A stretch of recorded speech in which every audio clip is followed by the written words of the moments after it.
welcome, I think, to the 24th edition. 25th. 25th, Wow. I'm sorry. Well, we're on a quarter century here. And clearly, we have two very special guests for that, and we are going to introduce them in a minute. But thank you so much for joining on a Friday evening. I will give a quick background. I know for most of you it's a repeat, but I'll still sort of set the context for this thing that this is a forum where we like founders and practitioners to come and engage in a discussion, usually on a functional topic. It is not a rags to riches story. In fact, the two people on the video here have done exceptionally well as companies, but we are not here to discuss their success. We usually pick a very specific functional topic that you can learn specific things about and maybe apply on a Monday morning. That's how sort of we think about this series.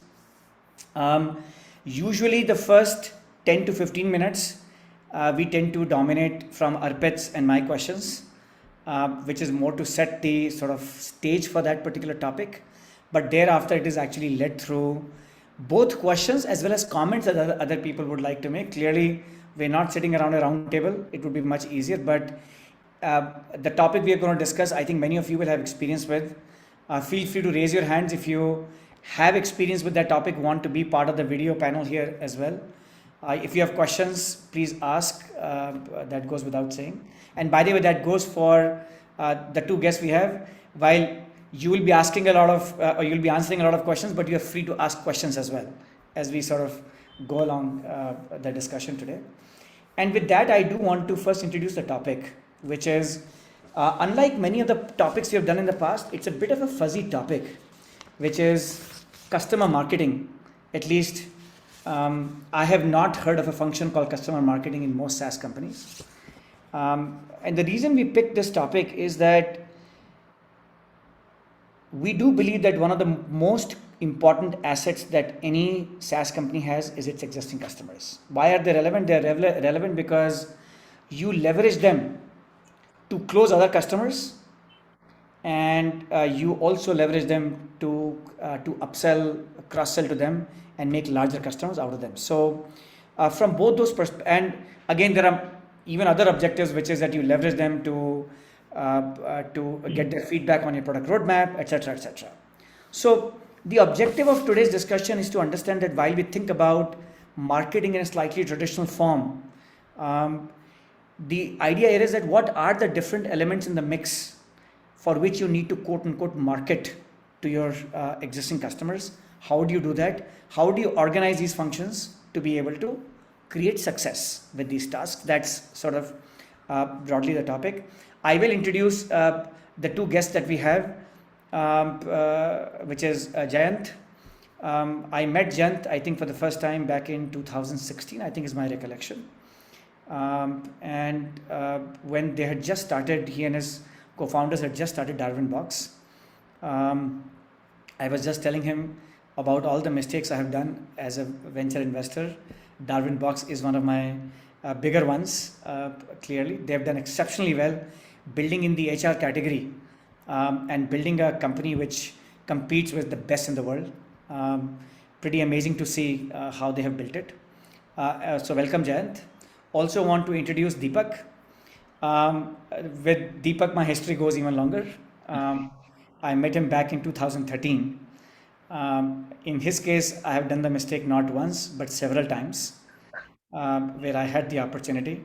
But the silver lining in these processes that gotten to know both Jayant and Deepak as friends over the years.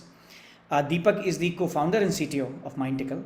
Very interesting journey on how they started, how they pivoted to a sales readiness solution, and how they have now broadened their scope within the entire sales stack as part of the journey and established themselves as one of the global leaders in that space. I will also give actually part of the credit to the topic that we're discussing today to Deepak, because Deepak introduced me to a team which is thinking about customer marketing. And last time I was in Pune, I had actually a discussion with Deepak on this topic. So that's sort of the context behind this. So welcome and thank you so much for being here. Awesome. Thank you. Great. And by the way, I didn't introduce Arpit because everybody knows Arpit. Arpit and I have been partners in crime as part of doing SaaS Talks. So, Deepak, I'm going to begin with you. Given that I already mentioned that you and I have discussed this topic, and you are in many ways the inspiration behind it because you have thought about this topic actually to a certain level of depth. I think it'll be just good to understand when you use the term customer marketing, what do you understand of it? And what all do you bundle within that? I mean, very interestingly, right? So, um, when people think marketing, different things comes, right? But when you bundle with the customer marketing, there's a very laser sharp thing comes. Uh, and I myself, my knowledge evolved over the time from the customer marketing is basically in a simple word, customer marketing is all about growth through your existing customer, be it retention, be it expansion, be it new lead generation, be it brand building, be it in fact co-developing the product. So it's a very interesting path, and it becomes important as you reach a critical mass, be it SMB or be it an enterprise. Obviously, the approaches may differ, but that becomes very interesting in that juncture. Got it. Got it. Actually, Jayant, I mean, you have also spent now a long time within the SaaS space. Would love to understand whether this term itself sounds strange to you to begin with. And even if it does, how would you sort of think about the scope of customer marketing? And so, one, Alok, I think we are still reasonably early in our journey in terms of wrapping our head around what this could mean. Even though, like you said, we've been, you called us, I think, SaaS veterans or something. I think it's been 7 years since we started Darwinbox, but reasonably early in our customer marketing sort of journey, right? And Deepak articulated it really, really well. Maybe what, at least from my perspective, right, the two critical drivers: how do you engage your customers in a manner that they become advocates, is one big pillar. Yeah. And how do you engage your customers so that they expand and do more with you? I think these ultimately become two primary pillars or outcomes of the customer marketing motion. And like I said, we are reasonably early. And in terms of the function being fully formed or being formalized within our context, right, it is a lot of isolated, small things that we do across an enterprise customer's journey within our context. Not like I said, it's not one explicit activity that comes under customer marketing for us. Neither do we have a full owner within our system, but it's just a bunch of small activities that come together for this function to emerge in our case. And in a lot of times, it begins even much before a customer becomes a customer, right through the prospecting process, how you engage them in the buying cycle, the sales process, how do you set the implementation up for success in a manner that they quickly become a brand advocate. Yeah. Yeah. Got it. Actually, I'm going to peel the onion just a touch more on this, right? And I'll pick on the statement that you made, which is making advocates out of your existing customers, right? Now, you're right that you need to do a lot of things well, which is you need to excel in everything from understanding their problem, the solution that you're providing, making sure that they are successful with that solution. That, in my mind, is table stakes, because if you're not even delivering to them, there is no question of them becoming advocates. So I'm taking that as a baseline that you are actually delivering on what you're supposed to deliver on. Even after you do that, what helps you make them advocate? Are there some proactive, conscious steps you need to take with them to make advocates out of them, at least publicly advocates or not? And how do you orchestrate? So let me focus on that part. Either of you who want to take that, please go ahead. Maybe again, right? So this is just to give a context. We formally established this function in Mindtickle this year. Okay. That's good to know. Yeah. We got a leadership also from the customer advocacy background. I think probably 4 years back, Krishna and we actually introduced customer enablement function first. It wasn't a term before. Interesting. Right. And the idea was it's all from that lens that if your customer growing, how will they're actually even aware of what to leverage and how to leverage. It started from like that lens, right? And over the time, started understanding that okay, what does it actually have an impact? So a little bit of story here. We know like the time Alok, you passed us, right? And after that, the first quarter we closed that 20 customer, and that's where our series happened. Yeah. That those 20 customers become a super solid advocate. Like they were ready to take a phone calls for any reference call to a prospect. But what in return is important. So basically, in that journey is when you have a smaller customer, you potentially like have a really dedicated focus on most of them. When the customer size increases, it's very important to understand the customer maturity model, and then segregate that segment like oh which customer is like super mature, which can be like a good case study, which customer in where they're good reference, right? Yeah. Segregation is super important. Yeah. That maturity model. Then you also understand that a customer who could be really good at giving you feedback, very good feedback, but may not be vocal to talk to the customer, the prospect, right? So all the segregation is super important, right? In advocacy format, and advocacy has a like breadth. Like someone can be as high as that. Can someone be a really social influencer? Yeah. To be just can I give a call to be a part of your briefing in your analyst, to just share something in the LinkedIn, right? Uh, and each of the level the ratio differs a lot, right? You will able to like we were able to kind of I'm still in the process, I would say, like able to understand the segmentation, right? Because of the as you cross the critical mass, try to understand those customers, and that's how we're trying to break this advocacy. Advocacy is not like a one single term. We need to break into these sub buckets, and then actually give them something. Like why would someone will ready to give that advocate? Of course, like in a lower segment, whatever they are expecting, are they even achieving? And in that segment, you probably look for like a winning behavior kind of concept. Like, okay, these are the 5 similar segment customer uses X and they're really successful, right? How can we make that segment to give that, hey, if you can also use, you'll be successful. That motion is generally a volume motion. It could be a PLG motion. It's generally good for SMB or maybe long. Further, when you go up in the strategic one, right, it becomes like a like even it goes even like your top leadership 101 connect. It's like a monthly check-in. Yeah. Right. And then they will able to kind of, it's like they feel that, oh, I know 70-80% will meet for the product, but 20% may not be even the roadmap, right? May not, but how do you support them to feel that we're there for them, right? Yeah. So from this spectrum, the data spectrum, we need to map so that it's not a chaos also, right? It's so that's kind of in a journey we are in from the advocacy perspective. Go ahead, Arpit.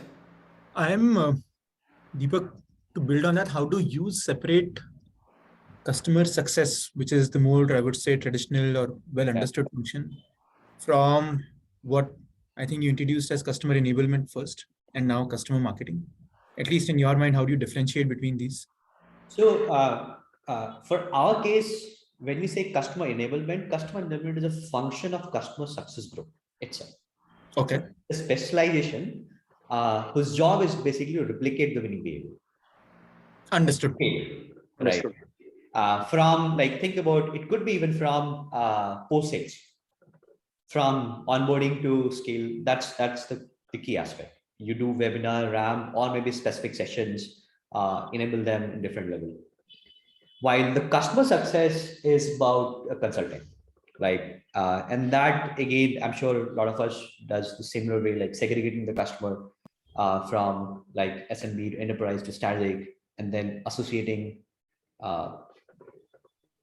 And like, customer marketing, how do So yeah, so customer marketing. So think about the customer marketing is so see that the customer marketing, like if you think of the shift left, it is starting from the customer onboarding to replicating the winning behavior to in fact figuring out the use case study, reference, analyst to a lead generation, which falls in the ultimately marketing, right? So it's a like if you think of a disconnected format, it's spread across, right? Even from the product, the CAB, customer advisory board, EBC, right? What is important at the juncture with which we realized, our leadership team also realized that, hey, we need to kind of tie this all together, right? And it's generally super important in case of growth, right? Where can we see this connect journey across the board, right? And we leverage, like, for example, we know, like, and generally a good enterprise, good SaaS business, you have anywhere 20 to 30% expansion with the customer, right? That's like decent, big, decent number, right? Yeah. And what we realize further is the people who are in the enablement, like in our space, right, who are probably like playing that our customer role, their life cycle also anywhere between 2 years average. And if you are enterprise, generally you have not one people, they're like 5, 10. In fact, some companies we have like 50 people. And these 50 people, which has a life cycle of two years, and if they're a customer, like in their journey, they move, right? Even if they have like a 10 people moving to in every 2 years a new company, it generates the 10 new leads. And not just that, their connect from the previous 10 organization could generate another 10 leads, right? So from the solving their problem to making them advocate has a different lens to in fact generating 20 leads with just one customer. Got it. So it's a very so we try to see this spectrum, and we figured it out. It is needed to be like a central owner. Of course, there's a very cross-functional tie-up, but there has to be a one co-owner of this. So I have a follow-on question actually on this with Jen, but before I do that, I did want to open it up as well, and anybody can ask a question at this point in time. There are two methods. You can raise your hand, and we'll actually bring you on screen even to ask the question. So please don't be shy. Just feel free to raise your hand anytime, or you can put a question on the Q&A panel. Just type your question. We'll pick it up from there. My only request is that keep your question relevant to the topic. While SaaS has many aspects and there are many other interesting aspects, the focus today will be on customer marketing. So just put it there. So I'm going to ask a relatively tactical question, Jayant, to you. At some point in your journey, I'm pretty sure you are trying to generate referenceable customers, right? Yes. They usually come in 2-3 forms, in the sense either you're asking them to do reference calls with other prospects, or you're asking them to make postings on a product hunt, G2, other places, so that they're talking well about you.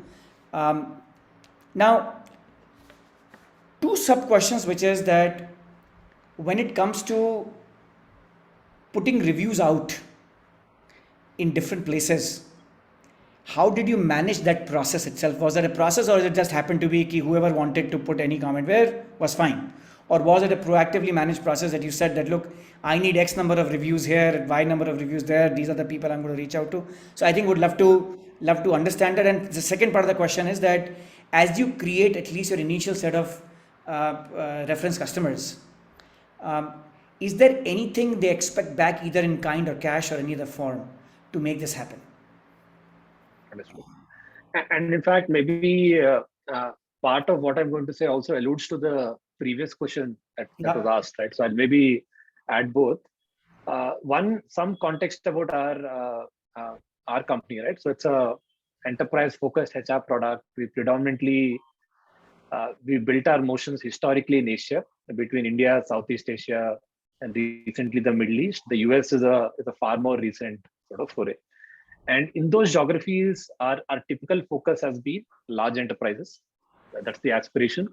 But our journey, when we started off, we had to start at growth, then mid-market, and then over time sort of grow to large. And these geographies, right? Our typical buyer is the CHRO, supported by the CIO in a company.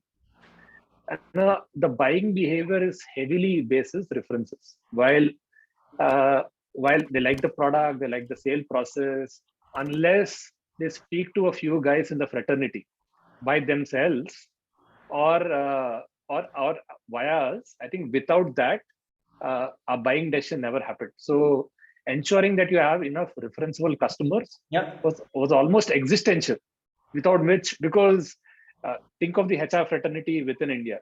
Think of countries like in Indonesia, Philippines, or Thailand. Very, very small fraternities where word starts going around really, really quickly. So, so super crucial that way. And so I think initially a lot of focus around ensuring that you do, and like you mentioned, base expectation around delivering what you promised was required, right? There was no debate, there was no discussion there. So I think, and the easiest way to maybe measure that is at a customer success standpoint. How do you said, what is the point after which a customer, what do you do to push him from just being happy to making him referenceable, right? I think at least two things that broadly come to mind. One, of course, for us internally, there's a metric around, unless the NPS is at a certain level and above, don't consider the customer referenceable. Don't even go and attempt anything there. So we have an internal benchmark around a minimum NPS. Above that is who you should try.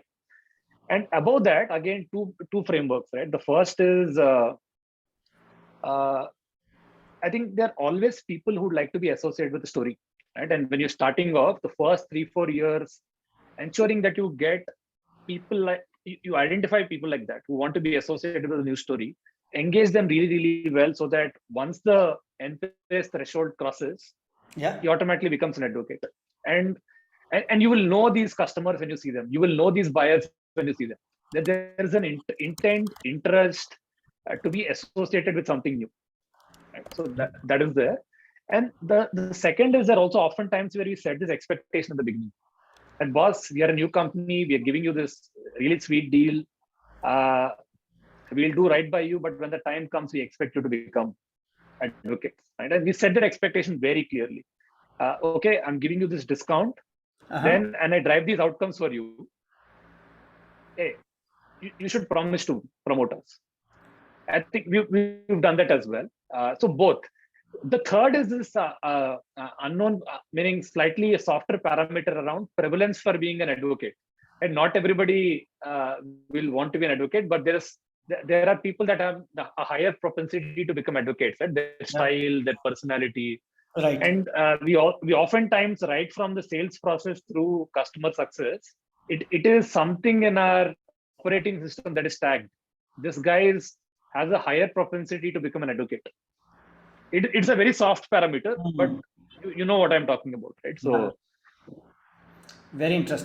But on the last part around reviews, because we are a far more enterprise focused play, our review mechanism is, I think, more Gartner and Gartner peer insights, where I think we have a program around at critical moments of delight that you create. For example, you have a QBR process that went really, really well. Use those moments. For example, we did a very tough go live after 9-month exercise.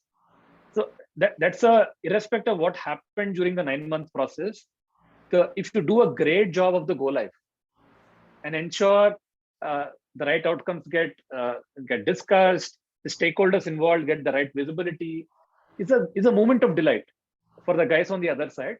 So use that moment to push some of the things around reviews. Right? Hey, we did right by you. You're happy. You're in a good space mentally. Why don't you go and get us a review? Right. Likewise, you have a great QBR where the performance process went really well after the March quarter. Yeah. And there was an appreciation mail from the CEO that came to the HR team saying, guys, this time the process was spick and span. The technology was great, seamless. All of us had a great experience. You know, that's a moment of delight that got discussed in the QBR. Or you had a quarter where adoption numbers were through the roof. So I think using these moments of delight to ensure that, hey, let that happiness translate to something tangible. And like I said, in our case, because the focus was more enterprise and getting ratings on the right enterprise platforms, for us the focus was Gartner peer insights, as opposed to a J2 and a product hunt and all. Makes sense. Arpit, I know you're going to pick a question, but can I take permission to add one more person on the screen here? No, please do. I was just saying also. Of course, very well known to Deepak. So I'm going to put Shanta Ghosh also here because he's part of Mindtickle, or was. I still don't know where that boundary lies, but I know he's spending a lot of time in building a company around customer marketing. So he will also have some interesting insights to share. So I'm just putting him. But Arpit, go ahead with your question in the meantime. No, I was actually, Ishan had a question on essentially how do you structure these teams and how do you measure their success? Jayant or Deepak, any one of you guys who would want to take that? Yeah, and I guess or Shanta also, because I know he has been spending a lot of time. Oh, he just come on the screen. Sorry. Yes. And I'll just repeat the question, which is how do you structure the customer marketing teams from an org structure point of view, and how will you measure their success? Essentially, what are the KPIs that you define for them? It's in most of the organization, it's very nascent space. I mean, Alok himself being a veteran, I think he mentioned he did solve this problem. He ran. So most of the time, this is run by like a CEO initiatives, like right, and then you kind of bring as a project or program together, and you typically drive, right. Now slowly it's becoming a structure. It's difficult to bring like what will the org structure will look like, rather element will look like. So like element of, like, for example, a company which is, let's say, in our size, which is in a mid-growth stage already, right? So many enterprise customer. Now, if you're bringing that part, right? The first element is about, so if you start fresh, it's a very different journey. But when you start in mid-win, right? How do you assemble the pieces which is there? And then how do you think of look forward? So two part, it's very clearly. Like, for example, the one part, like, for example, hey, at this juncture, we know we have 300 to 400 super tip, like enterprises, who's been there for 4 or 5 years, right? At this juncture, how do you in fact pick, like, which one is critical to you for the time, for this, let's say, for example, this is recession area. At this juncture, in advocacy, in customer marketing, which part is super critical to you? You pick that part as a short-term goal, right? Think of associating that with which function you're closer to work, right? Make like a short team. Like, for example, we started assembling the R&D team, product engineering team, and CSD team and marketing team together as a multiple pod of such initiatives. And then started running those initiatives like, hey, this is like a critical for, let's say, this year, right? Which will, at the same time, it will actually kind of do a corrective connection with all the customer we have, like put into the structurally maturity map, segmentations, right? Element, who do we need, like Element Connect? Who do you need, like, for example, R&D leadership connect? Who could be in the cab? All those things. Who could we need to figure out the winning behavior, the storybook of, so like such initiative. Now, going forward, when you onboard a new set of customer, right? What is the going for? That's a clean slate. So that's again the separate, like, for example, that's where you have like a process alignment with the post-sales team, okay, your customer enablement team, your CSZ, that, hey, what process we need to change from now, right? You need to segregate this two clearly. So not like I don't know if it's answered because it's not clear. It's mainly like a program. You fork out a program, assemble sort of small team, and probably we'll see how it evolves and then form a structure. Got it. Very interesting. Actually, Arpit, if I might chime in addition to what Deepak said, and I know my knowledge is more historical, but I led such a program back in 2006 for SAP. And just to give a context, I know life in some ways is easier for these big companies because they have a lot of customers.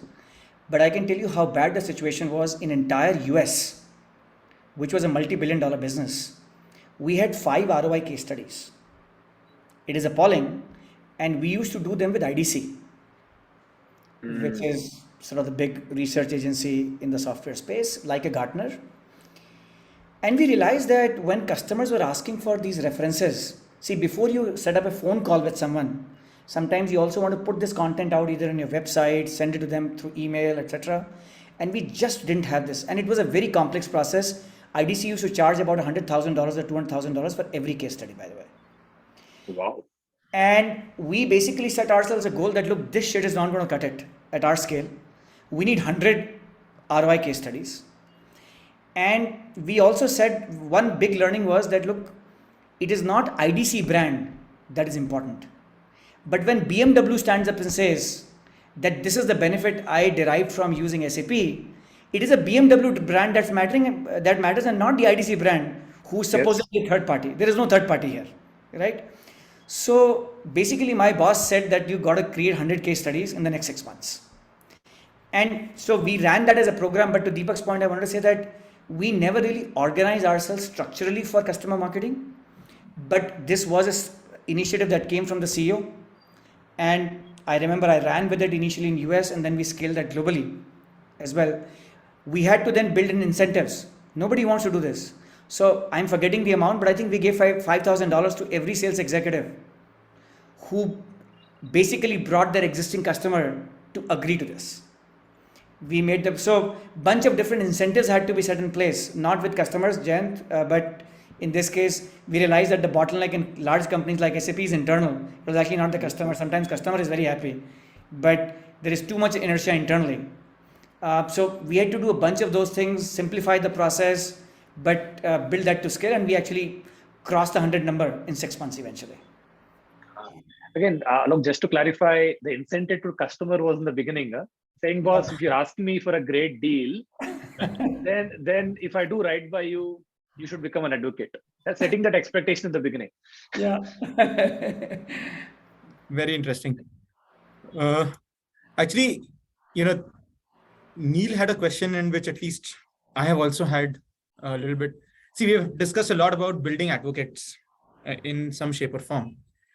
And I think what Neil is saying is completely agree on good reviews traveling across with executive movements. We also come with detractors. And I suspect what he also means is bad news will also travel therefore. And how do you identify and mitigate, essentially the downside from folks who are not as happy with us as we would like them to be? I can take that here. In the sense, what Neil's saying is, in fact, bad news is amplified always, right? So good news spreads, bad news spreads like wildfire.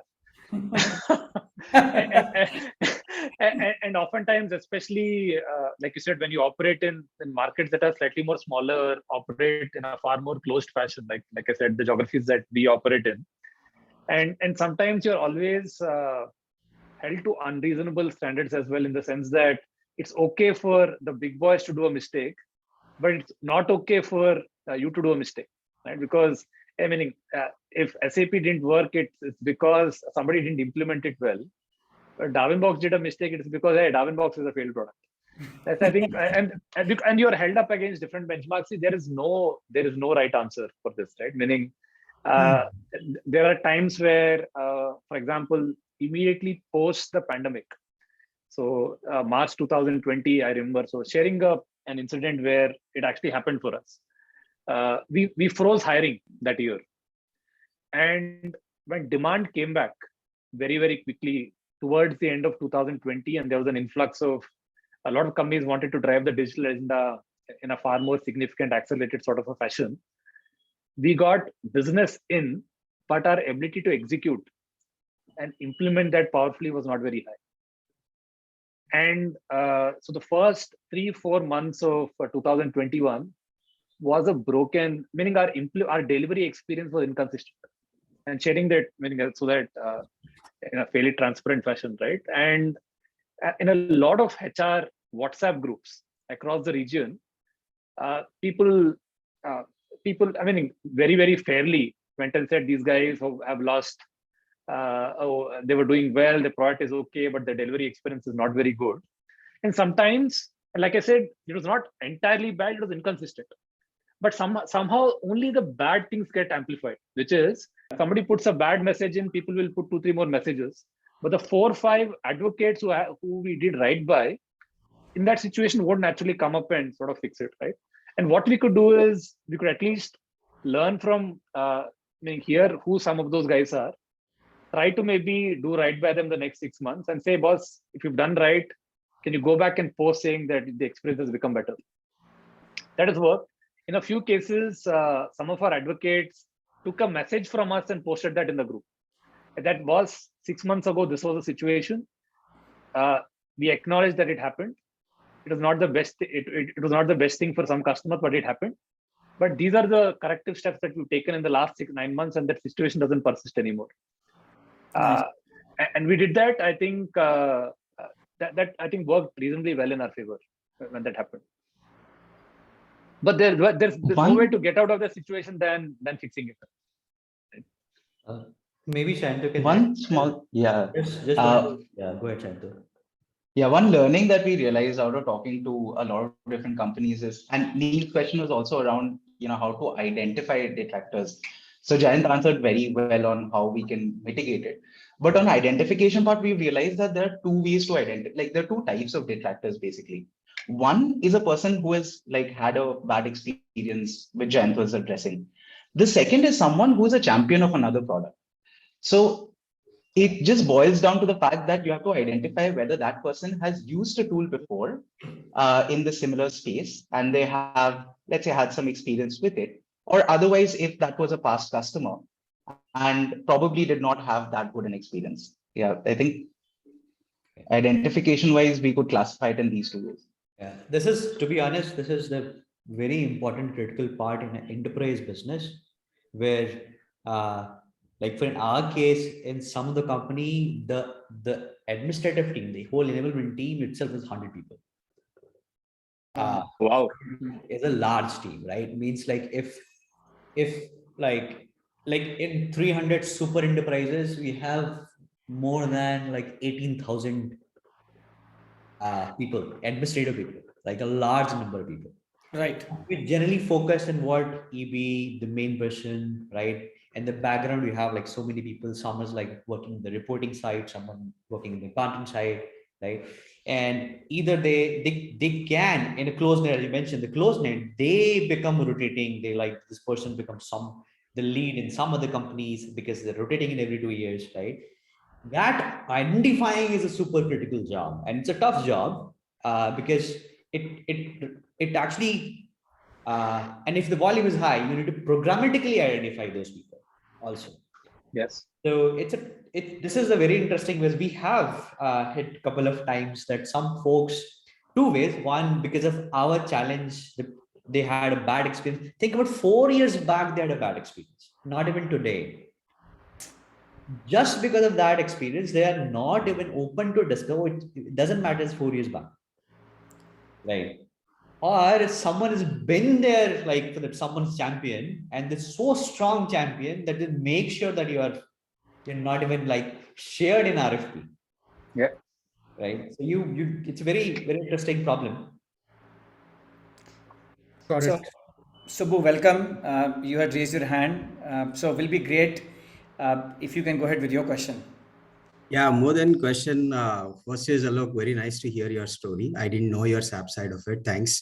Maybe I'll ping you sometime. You can guide us a little more on that. Secondly, there is another factor that we encounter is an inside competition that would play a very vital role in destroying all your customer side marketing, right? So I'll give you an example.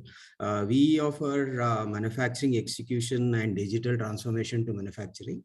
And there are internal teams like SAP who are very deep entrenched, and they would also compete for the same pie.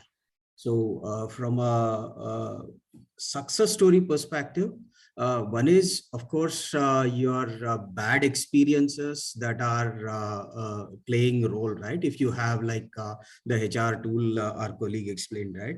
But what we have seen is, in our case, even though we had super successful deployments and stories, the internal competition could camouflage that and destroy a lot of our effort.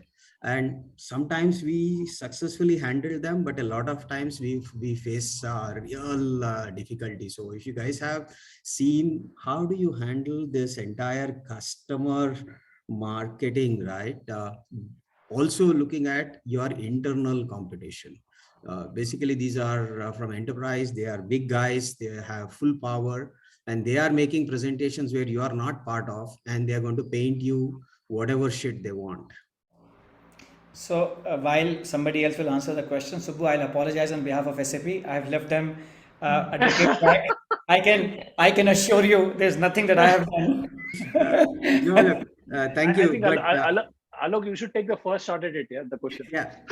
Look, when I say SAP, right, I'm talking about the employees who are champions of SAP and who guard their job, because their job inside the company is the survival of SAP. So SAP is not there in the picture. It's basically, I'm a IT head and I'm basically in charge of SAP, right? So, and I want to make sure I have more functionality in SAP so that I have more control. Actually, Subbu, this is a problem you're going to face all the time, and I am pretty sure that, of course, even though Mindtickle and Darwinbox are pretty large entities in their own right today, but there are bigger software providers than them also. This sort of confusion that large vendors will try and create in the account to push you out will happen all the time. I don't know if there is an easy recipe for this thing. People handle it through, at least I can see only sort of 2 solutions for it or 3 solutions for it. One is you try and identify other influencers. Remember, they may not be the only influencer in the for all you know, there might be a EY or an IBM or someone else also, and you figure out who is not on the right side of SAP. And I'm taking SAP only as an example, please don't get me wrong, I love them, and you try and figure out your way through them. 2, figure out the champion of SAP also in this situation. And sometimes we make assumptions that how hard will it be to convert them, but actually you might realize that as you have sort of a one-on-one chat with these people, assuming you are able to get access to it, you might be able to realize that tons of pain point they have with SAP and ways in which you can actually open door for yourself. Third, of course, which is the biggest lever you have, if you don't have champions in the account yourself, you're dead, right? You got to have your champions, and your champions are the ones which will guide you in these situations on how to circumvent these challenges. Not in every case will you be able to circumvent, but ultimately, whether they are true advocates. See, sometimes we think of an account as an advocate. I usually find that an account is not an advocate. It is some human beings in those accounts that are advocates. And this notion of detractors and supporters actually exists within the same account all the time.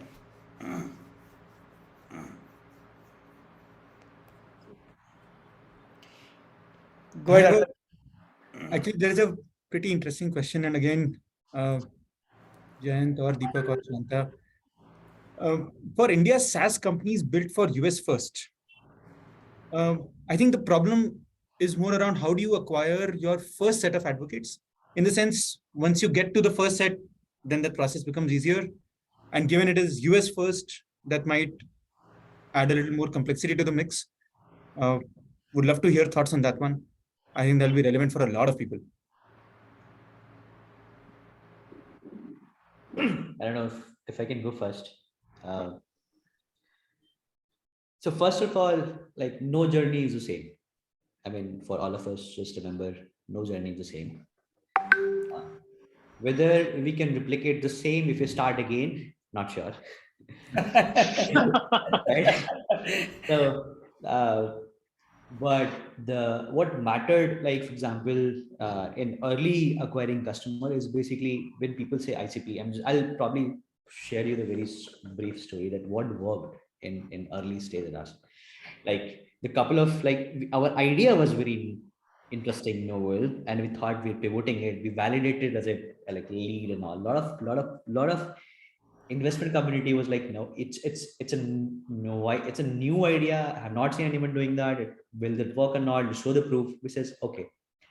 So in experimentation, what we figured it out that hey, whose problem will we solve is more acute, right? And like when you a lot of people try to define an ICP, I'll tell you what extent we went in ICP perspective. Right. One is obviously we figured it out. Oh, whoever has a complex sales will definitely have this problem. Further, whoever in the growth phase, like probably adding more reps, right, will be definitely have a problem.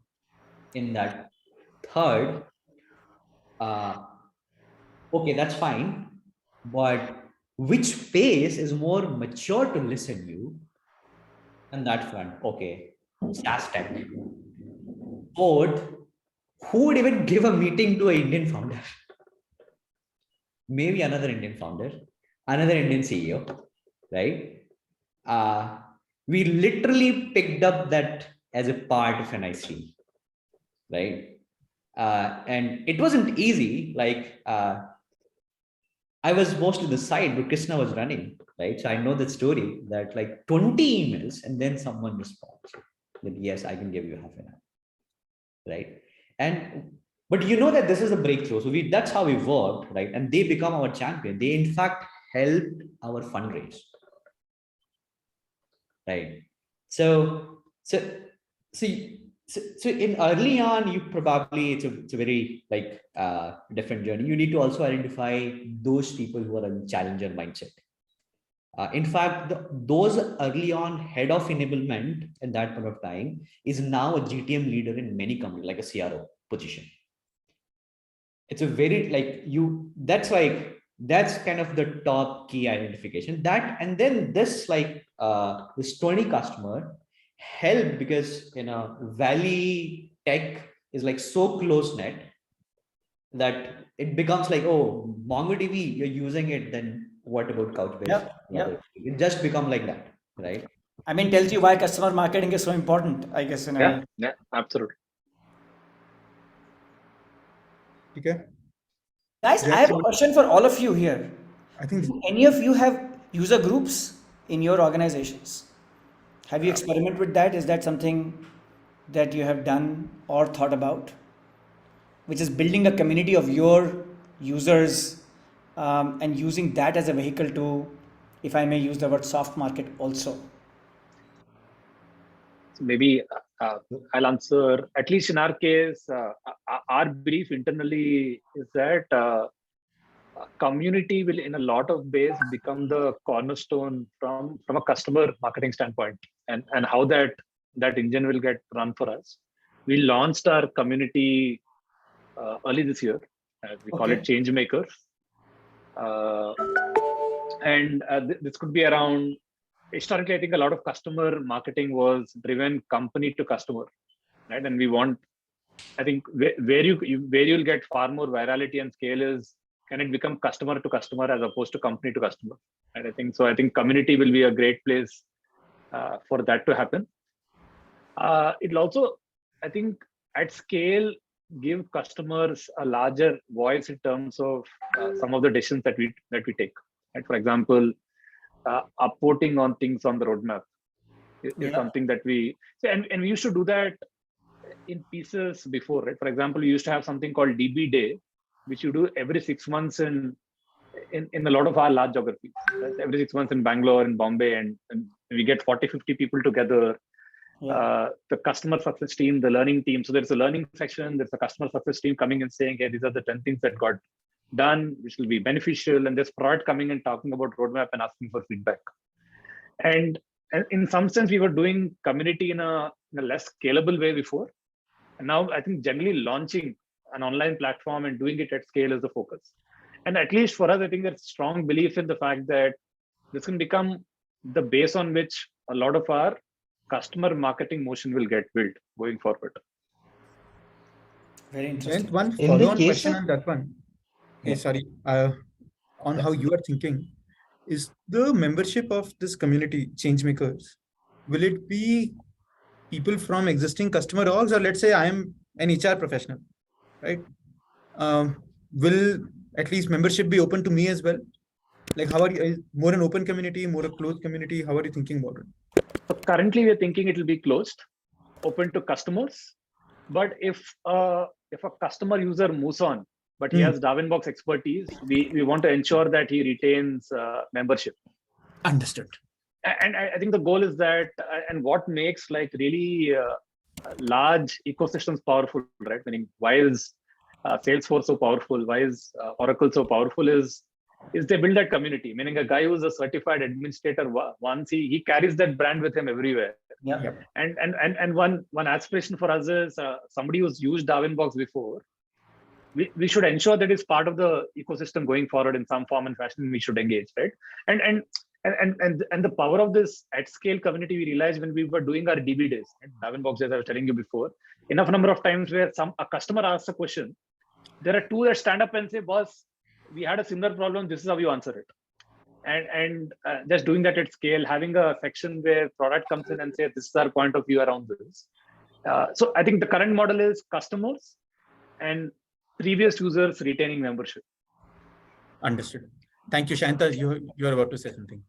Yeah, apart from how Jayant addressed it, I think another thing that Alok asked was, how do you have user groups or customer groups, right? And Deepak, please feel free to correct me if I'm wrong there. But in the case of Mindtickle and a lot of other organizations, one thing that we found missing was enough data in front of marketing to categorize these different cohorts. So what marketing looks at is just mostly data from campaigns or leads, as much enrichment you can get on leads. However, customer data is actually way richer than that, right? If that data can be brought in front of them in terms of the behavior that they're exhibiting on the platform, or in terms of, the kind of organization they are, the kind of admins who form that group, I think it'd be easier to kind of get to those cohorts. At this point of time, customer marketing is one, struggling to make sure that all these data gaps are filled. And secondly, they're also struggling to coordinate with not only, let's say, just CSG people or product or other kinds of, let's say, program managers who are managing these different relationships. So just keeping the data updated, as well as making sure that the relationship status or the relationship health with these customers also are in one place itself becomes a task. So it's very difficult to form customer groups or user groups at this point of time. That's what we've learned. Yeah, I think the very true. I think in fact a lot of challenges also here, right? Like, hey, who you're bringing where? Like, is it going to be like you figure it out? Oh, is it going to be if some back? So, like for example, I like NPS as like a very high level, but I don't like NPS at all because it doesn't give. It's like one bad experience, right? It just wipes out your whole history, right? So it's a continuous element, doesn't matter, right? For example, right? So how do you categorize your customer persona across their life cycle, and that mix can change over the time, right? And who do you match with who? It's the very important job, and that kind of gives you like cab is like highly sophisticated user group. Who should be in the cab versus who should be in the day-to-day, right? It's a like people are experimenting. We have not really, to be honest, we have not like figured it out this part really well. What we figure it out is like there is a general in this awareness, like non-attached Mindtickle community. There's like sales enablement chapter. Like there's a like micro chapter which is independently. We are sponsor of many chapters like that where people are kind of discussing, and they're discussing about the philosophy of it. Right? How do we be part of it? How do we be a thought leader there? Right? That's the one approach we are in fact targeting. From internal perspective, couple of things like CAB, couple of things like who do you match with whom, because we're figuring it out. Got it. Arpit, can I add an anecdote? Sorry, I'm having a tough time keeping my energy down here. But, you know, building on a comment that Jayant made earlier, one of the things at least we realized is that while we are thinking from our perspective how important customer marketing is, because we need to sell to other customers, etc., I think we often, and I think Subbu made this comment also, we often don't realize how important marketing of success of a software is for many people inside those organizations also. Yeah. Right? Absolutely. There is somebody who put their neck on the line to select Mindtickle or Darwinbox. There is somebody who implemented, right? And they want to look good. They want to announce to the world that, look, this was a great success as Absolutely. well. And sometimes your champions are sitting and waiting for the opportunity, and we just fail to give them opportunity. So I remember at one point what we did was, and this was in India now, not in the US, we basically announced a large number of awards. And we said that fastest implementation in the automotive industry or the highest value, you can create as many awards as you want. Actually, that's up to you. And we invited applications from customers. And these were not your CEOs who are going and CFOs who are going to write to you now, but individual functional owners, sometimes people from IT, they actually will give you your data. So it's coming from them. There's no permission required because they are actually giving it to you. They give you data, they tell you, they narrate the success story to you themselves. And we realized that from a single event, we created more than 100 success stories, which are publishable thereafter. And I think we ended up giving like 30-35 awards out of it. We lose nothing by giving those awards. By the way, and they come on a stage, they click a photo, you can, I mean, we didn't have Twitter at that point in time, but today you can actually publish these in various forums. So they end up looking good. And in some ways, you're making them a bigger champion because you have recognized the contribution they have made. Absolutely. In creating success through your software. Jayant, Deepak, Shanta, thank you so much for taking out the time to be with us and talk about this. And thank you everyone for attending as well. If you have any follow-on thoughts, questions, etc., please do send us those messages. And if there is a topic that you're passionate about, would like us to pick us up in the next SaaS Talks, would love to hear about that as well. Thank you, Alok, for bringing this stimulating discussion, and here the friend Shanta, who actually been a part of stimulating to figuring out this journey to exactly in customer marketing side. Awesome. Thank you. Thanks for having us.